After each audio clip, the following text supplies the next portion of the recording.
In flawless Arabic, the 10-year-old daughter of a cleaning woman shattered the deafening silence of a Manhattan auction, exposing a $500 million masterpiece as a calculated lie and bringing a ruthless billionaire to his knees. Real estate tycoon Vance Sterling stood on stage radiating toxic arrogance. He had just threatened to destroy anyone who dared question his record-breaking purchase, live-streaming this triumph to millions. If that gavel fell, a monumental historical fraud would be legitimized forever. Hidden in the shadows stood Maya. Wearing a faded dress, she was trained to remain invisible, quietly enduring the elite's endless mockery, yet clutching her late grandfather's worn journal. This despised child possessed a linguistic genius they could never comprehend. As the wooden mallet descended to seal the $500 million deal, Maya stepped directly into the blinding spotlights. "That painting is fake," she declared, her voice slicing through the room's suffocating greed. The billionaires froze, cameras stopped flashing, and Sterling's smug grin vanished instantly. Before we witness this epic downfall, let me know in the comments, what time is it and what city are you watching from right now? I love seeing how far these stories travel. Please subscribe and enjoy the story. Just 2 hours before the chaos erupted, the air inside the Sovereign Auction House in Manhattan was already thick with toxic arrogance. The sprawling Grand Hall was a cathedral of extreme wealth, with its soaring ceilings adorned by cascading crystal chandeliers that cast a predatory glare over the polished Italian marble floor. In the center of this opulent gathering stood Vance Sterling as a real estate mogul whose tailored charcoal suit could not conceal the cruel edge of his personality. He held a delicate flute of red wine, swirling the expensive vintage, while entertaining a circle of sycophantic investors. With a calculated flick of his wrist, Sterling deliberately let the glass slip from his fingers. The sharp crack of shattering crystal echoed sharply and sliced through the low murmur of high society chatter. The dark crimson liquid splattered across the flawless white stone. Before any of the catering staff could react, Brenda Brooks was already on her knees. As a low-tier cleaning woman for the venue, she was conditioned to anticipate the destructive whims of the elite. Her slightly trembling, calloused hands gripped a set of thick towels as she began to hastily scrub the stain. She kept her head bowed, while her faded gray uniform stood as a stark anomaly against the sea of designer gowns surrounding her. Sterling did not step back to give her space. Instead, he subtly shifted his expensive leather shoe closer to her frantic hands, forcing her to shrink away. He offered a cold, patronizing chuckle to his audience, with his voice carrying the deliberate resonance of a man accustomed to absolute obedience. He gestured toward Brenda with casual disdain, remarking that the world required a permanent underclass to absorb the messes created by visionaries. He spoke as if she were completely deaf or an inanimate object devoid of dignity, casually telling his wealthy peers that the true measure of power was how effortlessly one could command the submission of those who had nothing. Every syllable he uttered was a calculated strike designed to brutally strip away her fundamental human dignity, reinforcing the impenetrable wall between the rulers of the city and its invisible laborers. Hidden just behind the heavy velvet drapes separating the main hall from the service corridors, 10-year-old Maya Brooks witnessed the agonizing spectacle. Her small body pressed rigidly against the cold plaster wall, ensuring she remained completely unseen by the towering titans of industry. She was painfully accustomed to this forced invisibility.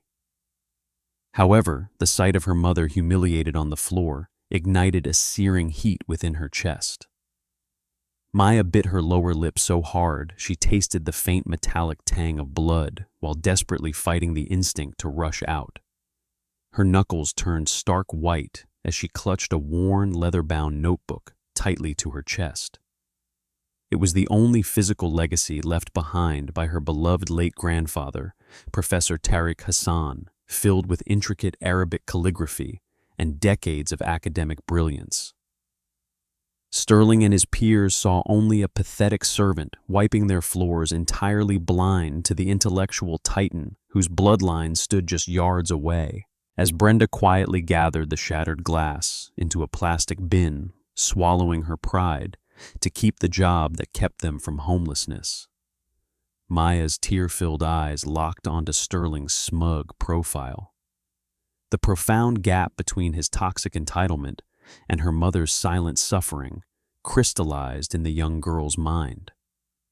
The trembling in Maya's small frame slowly ceased and was replaced by a chilling stillness. Her gaze hardened into a fierce, unwavering glare, silently but absolutely promising that the monumental arrogance paraded in this room would very soon face a truly devastating reckoning. On the main stage, beneath a halo of blinding spotlights, the long-hidden masterpiece was finally unveiled. A collective gasp rippled through the grand hall as the heavy velvet drape fell away to reveal a massive framed parchment known to the elite as the Sultan's Whisper. Director of Antiquities, Harrison Ford, stepped forward, gripping a wooden podium. He possessed the slick charisma of a seasoned salesman, masking a deep core of intellectual corruption. His booming voice filled the vaulted room, spinning an intoxicating tale about a 12th century royal artifact lost to the desert sands for generations and miraculously recovered. He pointed dramatically toward the intricate golden Arabic calligraphy, sweeping across the ancient canvas, claiming it contained the secret poetic confessions of a legendary ruler. The starting bid opened at a staggering $100 million. Instantly, paddles shot up from every corner of the room. A Saudi oil baron raised the stakes to $200 million, while an anonymous phone bidder countered with $300 million. The atmosphere grew feverish, but the bidding war was abruptly hijacked by sheer brute financial force. Vance Sterling did not simply raise his paddle. He stood up from his front row seat, projecting an aura of absolute dominance, and barked a bid of $400 million. The aggressive leap was designed purely to crush the spirits of his competitors and flex his boundless ego. A hushed murmur swept through the crowd as the phone bidder hesitantly offered $450 million. Sterling scoffed loudly enough for the microphones to catch his derision. He casually shoved one hand into his pocket and announced a final crushing bid of $500 million. He stared down the rest of the room, daring anyone to challenge his supreme authority. The suffocating tension of the billionaire's power play completely commanded the attention of everyone present, except for one person. Deep in the dim service alcove, Maya kept her eyes locked securely on the massive high-definition monitors flanking the stage. The screens displayed a magnified macro feed of the painting, allowing potential buyers to admire the delicate brushstrokes and the supposed historical weathering of the parchment. While the wealthy elite saw only a $500 million trophy, Maya saw an academic text. She carefully balanced her late grandfather's weathered notebook against her chest and quickly flipped through the fragile yellowed pages. She bypassed the sections on medieval trade routes and zeroed in on a highly specific chapter detailing the evolution of Arabic linguistic script. Her grandfather had spent decades documenting how ancient calligraphers structured their syntax. Maya's eyes darted between the golden lettering projected on screen and the hand-drawn diagrams in the journal. A sudden icy realization washed over her small frame. The majestic strokes on the canvas were undeniably beautiful, but they contained a catastrophic historical impossibility. She noticed the precise placement of the diacritical marks, which were the tiny dots and symbols used to dictate pronunciation in the Arabic language. According to the rigorous research immortalized in her grandfather's handwriting, that highly specific standardized system of diacritics was not fully formalized or utilized in that regional artistic style until the late 19th century. The artifact glowing under the auction spotlights was proudly advertised as a pristine relic from the 12th century, yet its very grammatical foundation belonged to an era 700 years later. It was not a miraculous archaeological discovery, but rather a painstakingly fabricated modern lie designed to steal hundreds of millions of dollars. Maya traced her small, trembling finger over the true historical timeline drawn in the notebook.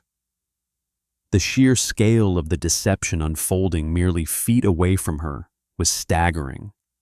She realized Ford and the supposed experts had either missed this linguistic evolution or were entirely complicit in orchestrating the most expensive art forgery in history.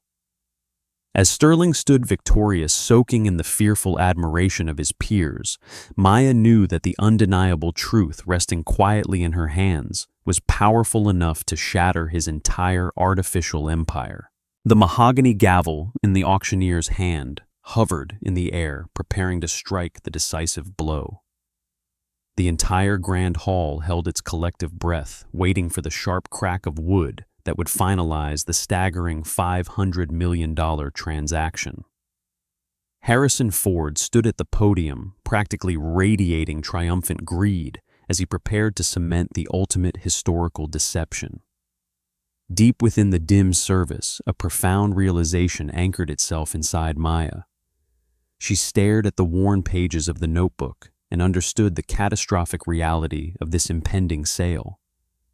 If this fabricated artifact was officially authenticated by the highest echelons of the art world, the genuine academic legacy of her grandfather would be permanently buried beneath a mountain of elite lies. His decades of honest, meticulous linguistic research would be overwritten by a billionaire's fraudulent trophy. The fundamental law governing Maya's entire existence had always been absolute invisibility. She was conditioned from birth to blend into the wallpaper and never disturb the masters of the universe. Yet the burning injustice raging inside her young mind suddenly utterly eclipsed any lingering fear of consequence or punishment. Maya violently shoved the heavy velvet curtain aside and stepped aggressively out from the shadows directly into the blinding halogen glare of the main floor. The abrupt disruption sent a visible shockwave through the front rows of the audience. Brenda gasped in pure terror, dropping her polishing cloth, when she witnessed her daughter deliberately shatter the cardinal rule of their precarious employment. The terrified mother scrambled forward on her hands and knees, frantically whispering for her child to retreat before they lost everything. Vance Sterling slowly turned his head away from the stage. His self-satisfied smirk instantly dissolved into a vicious scowl of profound disgust.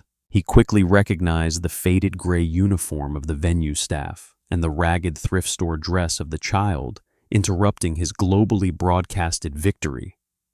He did not see a human being possessing a voice, but merely an insignificant pest, ruining his historic moment of glory. Sterling aggressively snapped his fingers at the heavily armed security detail lining the perimeter of the room. He loudly ordered the guards to drag the trash out of his sight and throw them onto the street where they belonged. Two massive men in tightly tailored black suits immediately lunged forward, with their heavy hands reaching out to forcefully extract the fragile girl and her panicking mother. Brenda desperately threw her body in front of Maya, weeping and pleading for mercy from the furious billionaire, while apologizing profusely for the interruption. However, Maya refused to cower behind her mother's protective embrace. Driven by the invincible spirit of her grandfather, she dodged the grasping hands of the leading guard with shocking agility. She sprinted directly toward the center aisle, completely ignoring the intimidating shouts and the chaotic scrambling of the wealthy attendees around her. A sleek wireless microphone rested on an elegant glass stand near the front row, originally intended for VEP commentary. Maya darted past the enraged Sterling and forcefully grabbed the cold metal device. She planted her worn sneakers firmly into the plush fibers of the expensive Persian rug, refusing to yield a single inch of ground. The approaching security guard skidded to a sudden halt, momentarily paralyzed by the sheer, unprecedented audacity of her maneuver. Sterling stepped menacingly forward, towering over her small frame like a dark, looming predator, expecting his terrifying presence to crush her resolve instantly. He fully expected the child to tremble, weep, and beg for forgiveness under his merciless gaze. Instead, the ruthless tycoon found himself completely disarmed while staring downward into the fiercely intelligent eyes of a lower-class girl who absolutely refused to blink.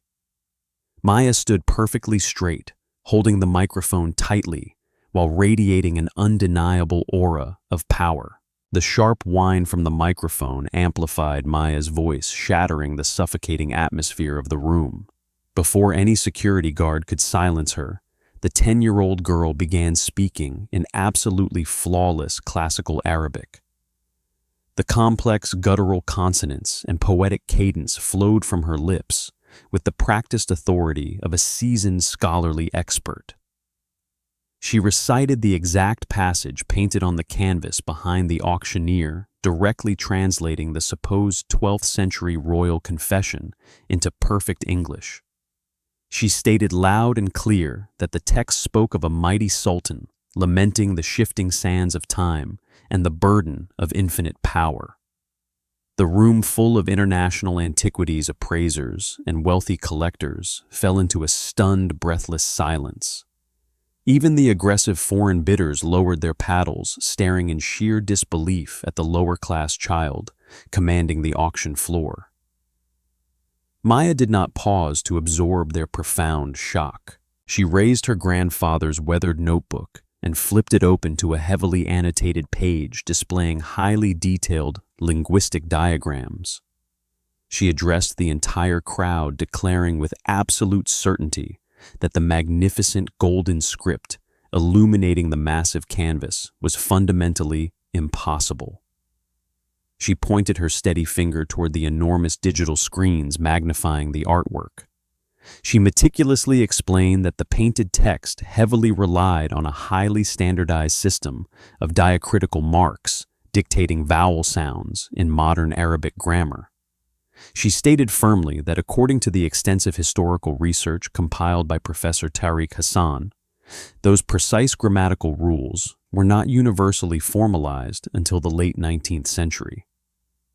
The sweeping brushstrokes were undeniably beautiful, but historically anachronistic, representing a modern calligrapher trying entirely too hard to sound ancient. Harrison Ford gripped the edges of his wooden podium, turning a sickly shade of pale as the academic foundation of his $500 million sale rapidly crumbled. He desperately attempted to interject and dismiss her factual claims as mere childish imagination, but Maya completely overpowered his trembling voice. She swiftly pivoted her devastating argument from ancient grammar directly to material science. She challenged the prominent experts in the room to look closely at the opulent gold leaf adorning the frayed edges of the parchment. She explained that true 12th century Islamic gilding exclusively utilized pure hammered gold, possessing a distinct, warm, slightly irregular, natural luster. She boldly asserted that the metallic sheen glaring brightly under the stage spotlights reflected light with a harsh, uniform brightness characteristic of a modern zinc alloy. She declared that whoever forged the artifact used cheap industrial zinc mixed into the gold paint to cut production costs and artificially age the material. A murmur of realization and growing outrage began to aggressively ripple through the elite investors. The whispers grew significantly louder as several prominent museum curators frantically began typing on their phones to verify her incredibly specific scientific claims. The carefully constructed illusion of the masterpiece was disintegrating live on a global internet broadcast. Vance Sterling felt his supreme unchallenged authority rapidly evaporating. His face flushed a dark, dangerous crimson red. He stormed closer to Maya, abandoning his carefully cultivated public persona of a sophisticated visionary leader. He screamed furiously at the crowd to entirely ignore the delusional ramblings of an uneducated street rat. He hurled vicious personal insults at Maya, calling her a pathetic liar desperate for media attention, and angrily demanding to know how a filthy cleaning girl could possibly understand anything about high-value art. He violently turned toward Ford, commanding the terrified auctioneer to immediately drop the wooden gavel and finalize the $500 million transaction. Sterling roared that his vast fortune was already on the table, and no absurd conspiracy theory invented by a jealous lower-class child would ever stop him from claiming his rightful property. He aggressively threatened to financially ruin every single person in the room who dared to publicly question the authenticity of his purchase. Maya stood incredibly still, absorbing his highly toxic verbal assault without shedding a single tear.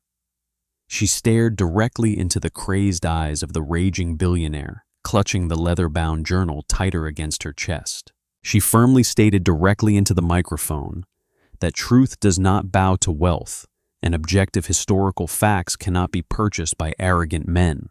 The contemptuous smirk on Vance Sterling's face had not yet faded when another authoritative voice rang out from the front row.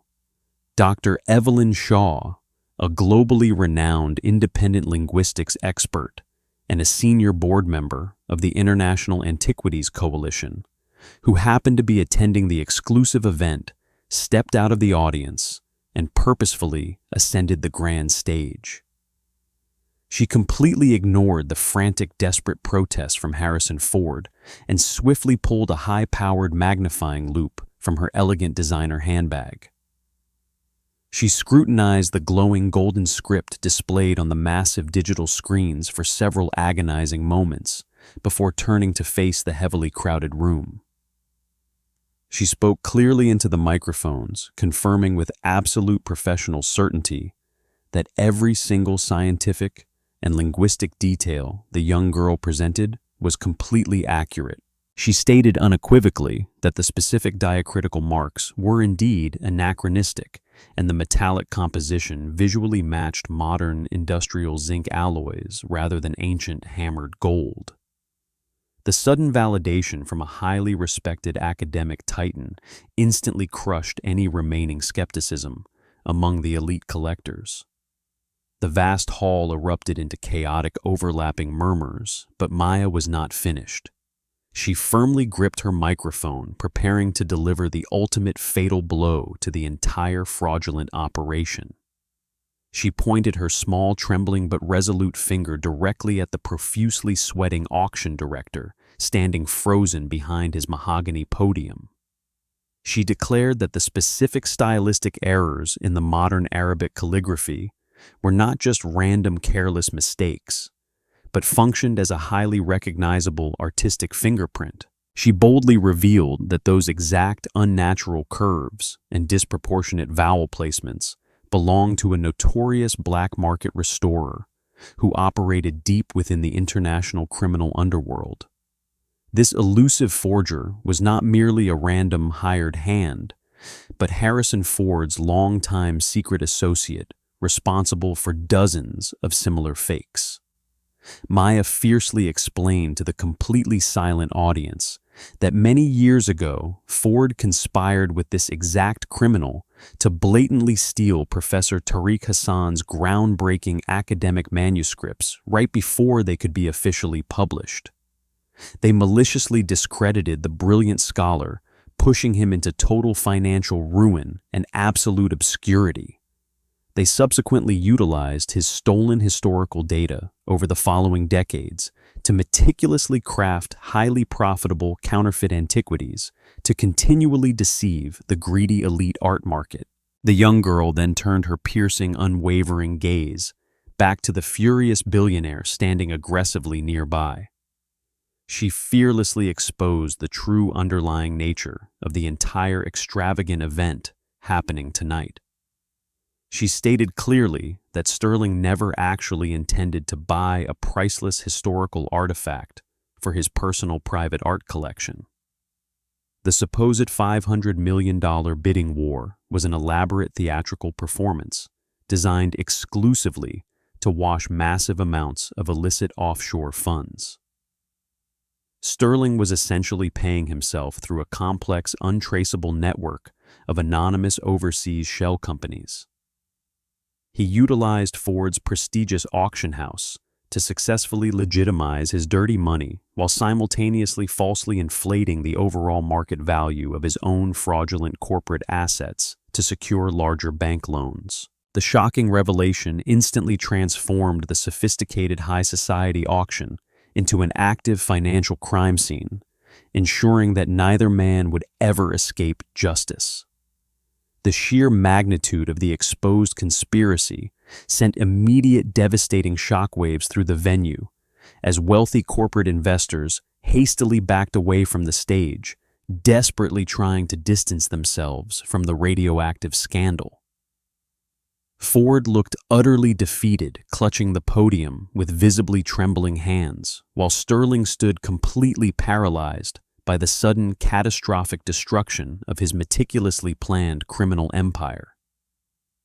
The grand, untouchable illusion constructed by the powerful, wealthy elite had completely shattered under the crushing weight of undeniable truth presented by a fearless 10-year-old girl defending her stolen family legacy. She had successfully dismantled a massive criminal syndicate using only the profound wisdom passed down through her grandfather's handwritten pages, proving that true intellectual power could easily overcome the corrupt influence of arrogant billionaires. The camera flashes from dozens of lenses were no longer aimed at the painting, but pointed directly at the pale face of the billionaire.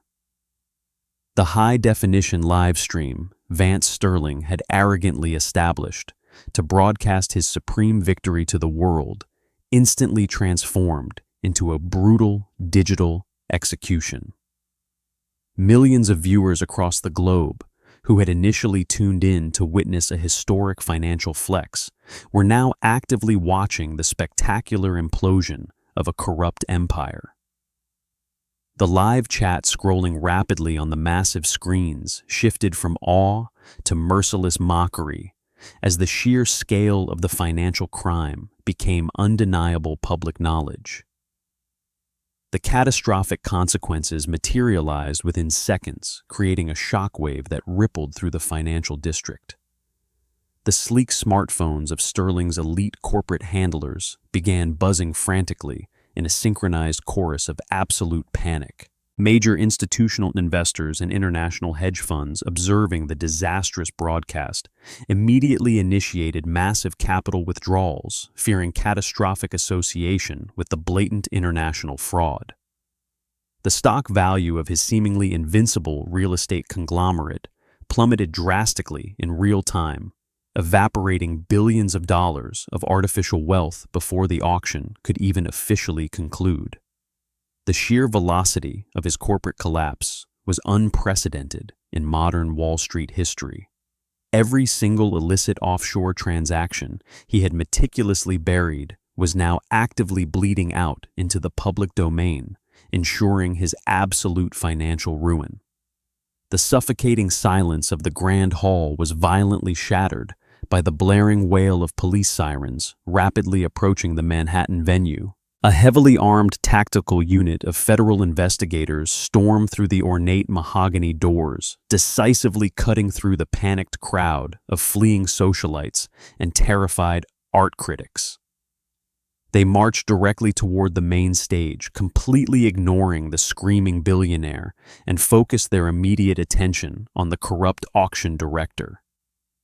Harrison Ford collapsed to his knees, weeping uncontrollably, as cold steel handcuffs were securely fastened around his trembling wrists, effectively ending his lucrative career of high society deception and ensuring a lifetime behind bars.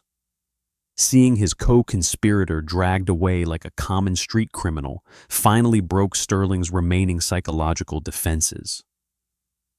The tycoon who had stood on that exact stage mere minutes ago, comparing the working class to disposable trash, completely unraveled into a pathetic spectacle. His expensive charcoal suit became severely disheveled as he wildly paced the floor, screaming incoherent threats at the police officers, the fleeing guests, and the unrelenting camera crews, still broadcasting his total humiliation to the unforgiving internet. He desperately hurled a heavy brass stanchion across the marble floor, demanding that his powerful lawyers magically fix the impossible situation. But his frantic commands were completely ignored by the very people he used to terrorize. His loyal entourage had already abandoned him, running toward the emergency exits, and leaving the arrogant titan entirely isolated amidst the flashing blue lights and the deafening chaos of the raided venue. He dropped heavily to his knees, burying his sweating face in his hands as the full crushing weight of his inescapable federal prison sentence utterly destroyed his megalomaniacal ego. The infinite power of unimaginable wealth he had worshipped his entire life proved completely useless against the undeniable factual evidence presented tonight. In the center of the swirling madness, Maya Brooks stood quietly beside her deeply relieved mother, observing the total destruction of the cruel tyrant. The 10-year-old girl did not gloat or cheer, but simply watched the unfolding justice with the calm, stoic satisfaction of someone who had successfully restored the natural order of the world. The heavy leather-bound notebook clutched tightly in her small arms had effectively functioned as a devastating weapon against a towering fortress of corporate lies. The profound intellect and unwavering integrity of an impoverished child had completely annihilated an untouchable titan of industry, proving that genuine absolute power never resided in overflowing bank accounts, but in the courageous defense of reality. The following morning, financial news broadcasts across the entire United States simultaneously reported on the historic, catastrophic collapse of the Sterling corporate conglomerate. Vance Sterling immediately faced multiple lengthy federal prison sentences for orchestrating massive financial fraud and deliberately manipulating the international art market to launder his illicit wealth. His vast real estate empire was systematically dismantled by government regulators, permanently stripping away the artificial armor of wealth he had ruthlessly used to terrorize vulnerable people for decades. Furthermore, the stolen academic legacy of Professor Tariq Hassan was finally and publicly vindicated. Leading international scientific journals officially published his original groundbreaking manuscripts, posthumously restoring his stolen honor and permanently cementing his reputation as a brilliant linguistic visionary. Brenda Brooks no longer had to endure a life of forced invisibility, scrubbing floors for cruel masters who viewed her as disposable trash.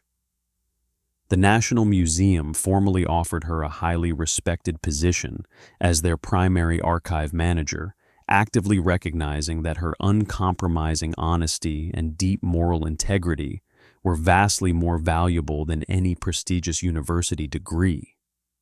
They provided her with a beautiful sunlit office, effectively ending her grueling daily struggle for basic survival and offering her a stable life filled with dignity and profound respect.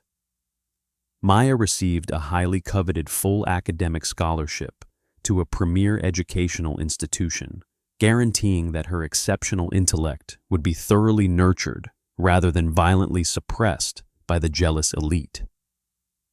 She was finally given the essential resources necessary to continue her grandfather's monumental linguistic research. The spectacular global downfall of these corrupt billionaires served as a profound, unforgettable lesson for the entire modern world. It conclusively proved that toxic arrogance and the overwhelming power of limitless money could never permanently conceal objective reality. The unwavering courage and brilliant intellect of an underestimated underdog proved to be the absolute most formidable weapon against deeply entrenched systemic injustice. True power did not belong to the men wearing tailored suits and barking cruel orders from elevated stages, but to those who possessed the quiet strength to observe, learn, and speak up when everyone else remained entirely terrified. Standing proudly beside her mother while looking at a framed newspaper article detailing the massive financial scandal, Maya finally offered her own quiet reflection on the incredible ordeal. The young girl smiled gently and stated confidently that the most expensive and elaborate lies in the world will always completely shatter the exact moment a brave voice simply chooses to stand up and proudly speak the priceless truth.